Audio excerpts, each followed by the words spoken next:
Bonjour à tous, bienvenue sur Place DTP TV, on est ravis de vous accueillir. C'est le 8e jour déjà ici à Châteauroux pour vous faire découvrir notamment les métiers des travaux publics. On parle de recrutement, on parle de formation et on a chaque jour un thème précis aujourd'hui.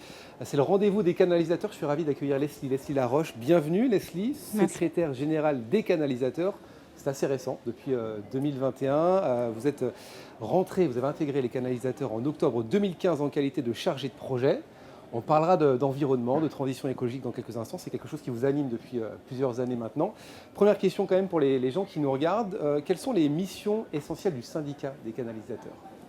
Bonjour, oui, effectivement, vous êtes très bien renseigné. C'est les réseaux sociaux, ça, je pense. J'ai fait un petit peu de recherche. Ouais. Alors, les missions essentielles des canalisateurs. Alors, d'abord, qu'est-ce que les canalisateurs ? Les canalisateurs, c'est un syndicat professionnel. On est un syndicat professionnel qui est membre, bien sûr, de notre grande maison des travaux publics, donc qui est membre de la Fédération nationale des travaux publics.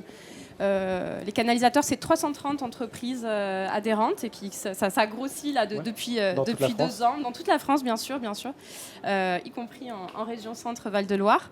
Donc voilà, c'est 330 entreprises, c'est beaucoup de bénévoles qui se mobilisent pour la profession tous les jours. On a 170 délégués partout en France, on a bien entendu un conseil d'administration, un président, de manière plus classique.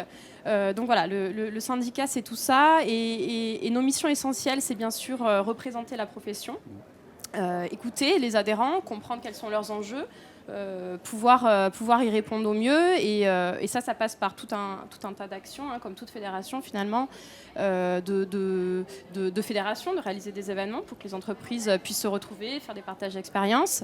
Ça passe aussi par de tout ce qui est représentation d'intérêt. C'est aussi bien sûr développer tout un tas de projets pour favoriser la préservation de l'environnement, favoriser la prévention. C'est extrêmement important pour nos entreprises aussi.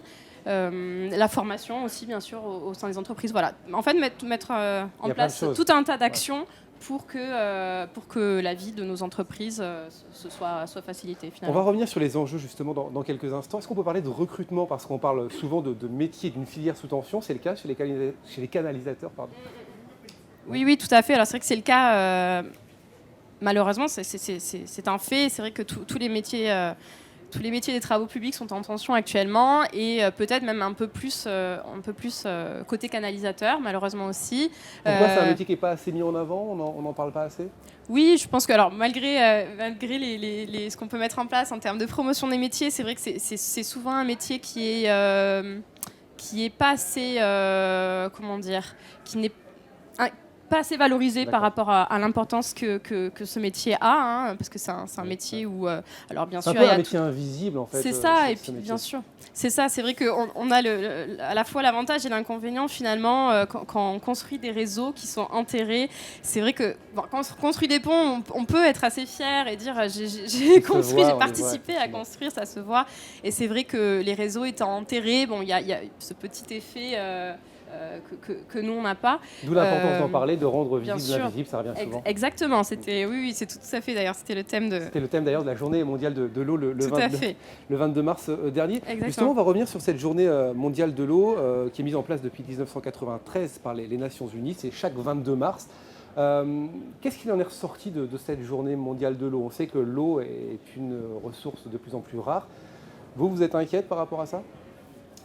Alors, je pense que, pour revenir justement sur effectivement, le 22 mars, c'était la journée mondiale de l'eau et c'est très important pour nous, entreprises de canalisation, de rappeler qu'on n'est pas juste là, ce qui est déjà techniquement très important pour, entre guillemets, poser des tuyaux et rappeler l'importance en fait des travaux que réalisent nos entreprises et puis même des actions de manière générale que réalisent les entreprises pour la préservation de la ressource en eau.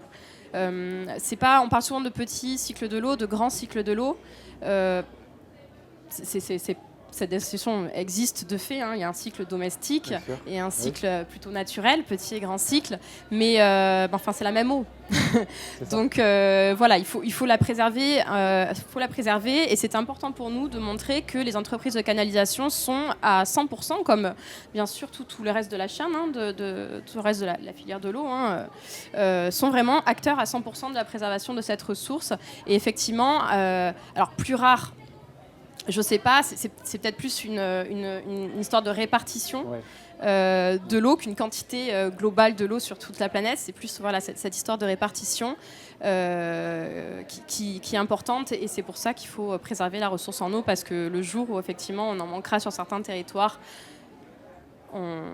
Oui, il y a 11% de la population française qui n'a pas accès à l'eau potable, ça c'est un chiffre. Et il y a un autre chiffre qui vous concerne un peu plus, 20% je crois de l'eau est perdue dans les réseaux d'assainissement suite à des fuites. Donc il y a ça aussi peut-être à prendre en compte dans la réhabilitation peut-être de certains...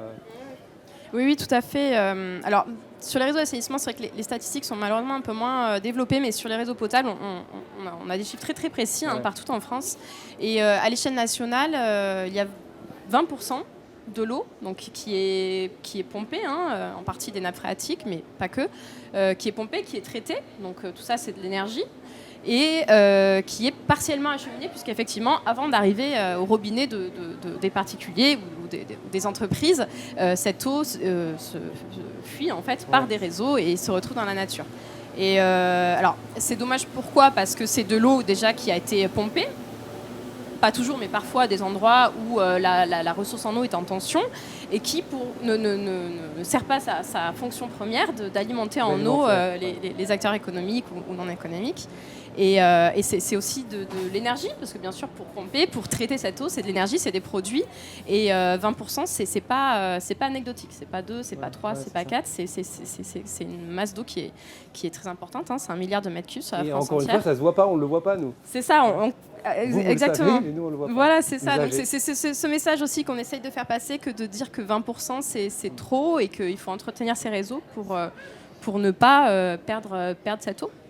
On peut parler d'innovation peut-être chez les canalisateurs. Quelle est la place de l'innovation qui va aussi rentrer dans ce cercle de transition écologique, puisqu'on rappelle que 2030-2050, il y a cette volonté de décarboner la France. Quelle est la place de l'innovation ? Alors l'innovation, il y en a bien sûr dans tout un tas de domaines. Il y en a certaines qui effectivement qui servent la protection de la ressource en eau ou l'impact carbone de nos entreprises, mais pas que. Bien sûr, après il y a d'autres types d'innovation en termes de prévention, par exemple. Je pense à ça, mais puis l'innovation, c'est pas que technique aussi d'ailleurs. Ça peut être managérial, voilà, tout un tas d'innovations. Après, c'est vrai qu'il y en a beaucoup qui se portent peut-être plus sur les produits qu'on va mettre en œuvre. Je pense par exemple à tout ce qui est référencement des réseaux qui va permettre soit à la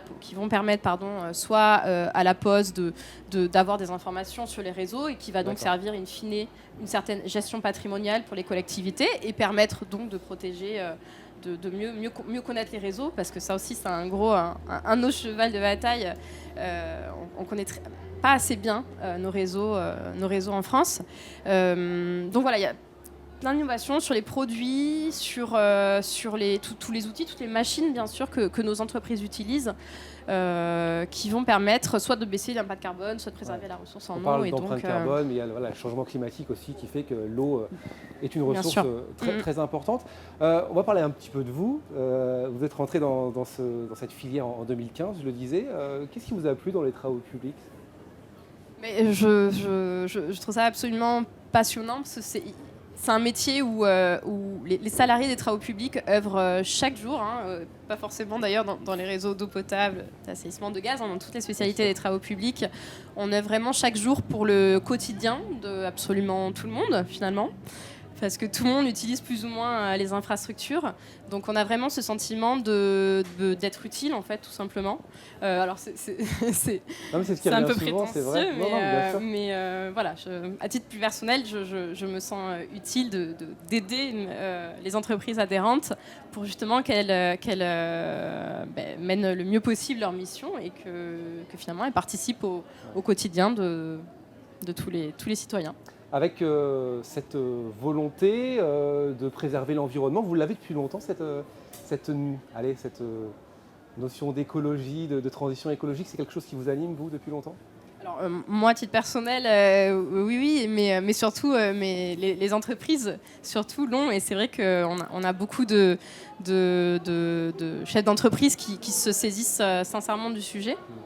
Et ça, c'est très important, parce que c'est vrai que sans la conviction, va moins loin. Oui. Et donc il y a cette prise de conscience, on l'a dit, hein, ça va mettre des années. Vous êtes plutôt optimiste, vous, par rapport à justement la ressource de l'eau dans les prochaines années? Vous êtes dans quel état d'esprit? Vous et peut-être la filière? Il faut être optimiste parce que ça me fait penser un petit peu toujours aux deux volets des politiques publiques sur le changement climatique. Hein. Il y a l'atténuation, l'atténuation et l'adaptation. Il y a ce côté, il faut absolument qu'on fasse notre maximum pour réduire notre empreinte sur l'environnement, pas que carbone de manière générale.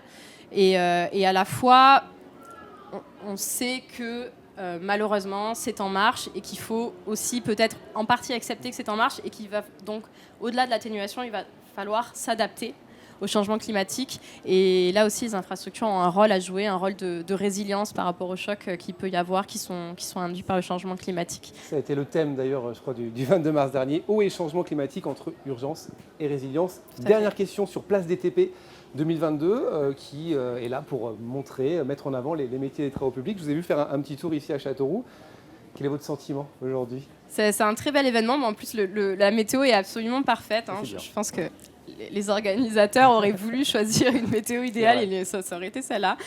C'est vraiment, je trouve, un très très bel événement qui permet de regrouper l'ensemble des acteurs des travaux publics et puis surtout de sensibiliser les jeunes à ce que font nos entreprises tous les jours, les fabuleux métiers des travaux publics tout simplement. Et non, c'est un très bel événement. Et il y a beaucoup de jeunes en plus aujourd'hui qui viennent justement découvrir ces métiers. Merci beaucoup Leslie. Merci à vous. Leslie Laroche de vous être arrêtée sur le plateau de Place DTP TV. On se retrouve évidemment. N'hésitez pas à voir toutes les interviews qu'on a déjà réalisées sur notre chaîne YouTube et sur tous les réseaux sociaux. On en parlait un petit peu tout à l'heure. Facebook, Instagram, LinkedIn. N'hésitez pas à nous rejoindre. On se retrouve très vite.